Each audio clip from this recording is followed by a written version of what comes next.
ಕಲಬುರಗಿ ಜಿಲ್ಲಾ ನಿವೃತ್ತ ಪೊಲೀಸ್ ಅಧಿಕಾರಿಗಳ ಕ್ಷೇಮಾಭಿವೃದ್ಧಿ ಸಂಘದ ವತಿಯಿಂದ ಸಂಘದ ಸಮುದಾಯ ಭವನದಲ್ಲಿ ಮಾರ್ಚ್ 17ರಂದು ಬೆಳಗ್ಗೆ 9:30 ಗಂಟೆಯಿಂದ ಮಧ್ಯಾಹ್ನ 3 ಸಂಘದ ನಿವೃತ್ತ ಪೊಲೀಸ್ ಅಧಿಕಾರಿಗಳ ಹಾಗೂ ಅವರ ಕುಟುಂಬದ ಸದಸ್ಯರ ಉಚಿತ ಆರೋಗ್ಯ ತಪಾಸಣಾ ಶಿಬಿರ ಹಮ್ಮಿಕೊಳ್ಳಲಾಗಿದೆ ಎಂದು ಅಧ್ಯಕ್ಷರಾದ ವೀರಣ್ಣ ಜಿ ಹೊನ್ನಶೆಟ್ಟಿ ತಿಳಿಸಿದ್ದಾರೆ. ನಗರದ ಪತ್ರಿಕಾ ಭವನದಲ್ಲಿ ಮಾತನಾಡಿದ ಅವರು, ನಗರದ ಪ್ರತಿಷ್ಠಿತ ಆಸ್ಪತ್ರೆಗಳಾದ ಯುನೈಟೆಡ್, ಖಾಜಾ ಬಂದೇ ನವಾಜ್, ಸಿದ್ದರಾಮೇಶ್ವರ ಮತ್ತು ಅನುಗ್ರಹ ಕಣ್ಣಿನ ಆಸ್ಪತ್ರೆ ಹಾಗೂ ಸಾರ್ವಜನಿಕ ಆಸ್ಪತ್ರೆ ಸಂಯೋಗದಲ್ಲಿ ಎಲ್ಲ ತರಹದ ಕಾಯಿಲೆಗಳ ಬಗ್ಗೆ ಉಚಿತ ಆರೋಗ್ಯ ತಪಾಸಣೆ ಶಿಬಿರನ್ನು ಹಮ್ಮಿಕೊಳ್ಳಲಾಗಿದೆ.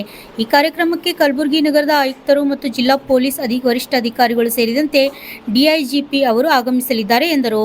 ಸಂಘದ ನಿವೃತ್ತ ಪೊಲೀಸ್ ಅಧಿಕಾರಿಗಳ ಹಾಗೂ ಅವರ ಕುಟುಂಬ ಸದಸ್ಯರ ಉಚಿತ ಆರೋಗ್ಯ ತಪಾಸಣೆ ಶಿಬಿರವನ್ನು ನಗರದ ಪ್ರತಿಷ್ಠಿತ ಆಸ್ಪತ್ರೆಗಳಾದ ಯುನೈಟೆಡ್, ಖಾಜಾ ಬಂದೇ ನವಾಜ್, ಸಿದ್ದರಾಮೇಶ್ವರ ಮತ್ತು ಅನುಗ್ರಹ ಕಣ್ಣಿನ ಆಸ್ಪತ್ರೆ ಹಾಗೂ ಸಾರ್ವಜನಿಕ ಆಸ್ಪತ್ರೆಗಳ ಸಹಯೋಗದಲ್ಲಿ ಎಲ್ಲ ಥರದ ಕಾಯಿಲೆಗಳ ಬಗ್ಗೆ ಉಚಿತ ಆರೋಗ್ಯ ತಪಾಸಣೆ ಶಿಬಿರವನ್ನು ಹಮ್ಮಿಕೊಂಡಿರುತ್ತೇವೆ ಮತ್ತು ಮಾತ್ರೆಗಳನ್ನು ಕೂಡ ವಿತರಿಸಲಾಗುವುದು.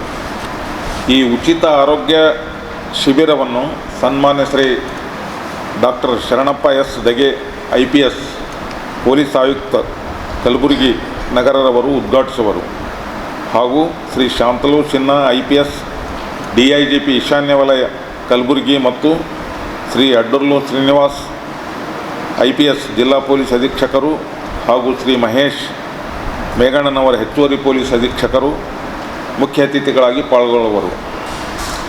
ಕಲಬುರಗಿ ನಗರದ ಕರ್ತವ್ಯ ನಿರತ ಪೊಲೀಸ್ ಅಧಿಕಾರಿಗಳು ಹಾಗೂ ಸಿಬ್ಬಂದಿಯವರು ಮತ್ತು ಅವರ ಕುಟುಂಬ ಸದಸ್ಯರಿಗೂ ಕೂಡ ಉಚಿತ ಆರೋಗ್ಯ ತಪಾಸಣೆ ಶಿಬಿರದಲ್ಲಿ ಭಾಗವಹಿಸಲು ಸಂಘದ ವತಿಯಿಂದ ಕೋರಲಾಗಿದೆ.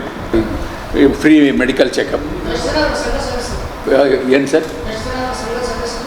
ಸಂಘದ ಸದಸ್ಯರು 1100. ಈಗ ನಮ್ಮ ಸಂಘದ ಸದಸ್ಯರೇ 1100 ಇದ್ದಾರೆ. ಅವ್ರ ಕುಟುಂಬದ ಸದಸ್ಯರೂ ಬರ್ತಾರೆ. ಆಮೇಲೆ ಇವನ್ ಸೇವೆ ನಿರತ ಪೊಲೀಸ್ ಅಧಿಕಾರಿಗಳು ಮತ್ತು ಅವರ ಕುಟುಂಬದ ಸದಸ್ಯರಿಗೂ ಕೂಡ ಇದೆ. ಅದಲ್ಲದೆ ಸಾರ್ವಜನಿಕರು ಕೂಡ ಇದರಲ್ಲಿ ಪಾಲ್ಗೊಂಡು ಉಚಿತ ಆರೋಗ್ಯ ತಪಾಸಣೆ ಶಿಬಿರದಲ್ಲಿ ಅದರದ್ದು ಸದುಪಯೋಗ ತಗೋಬಹುದು, ಅದರ ಲಾಭ ಪಡ್ಕೊಳ್ಬೋದು. ಎರಡೂ ಇದೆ ಸರ್ ಮೇಡಮ್. ಅಧಿಕಾರಿಗಳು, ಸಿಬ್ಬಂದಿ ವರ್ಗ ಎಲ್ಲ ಕಂಪ್ಲೀಟ್.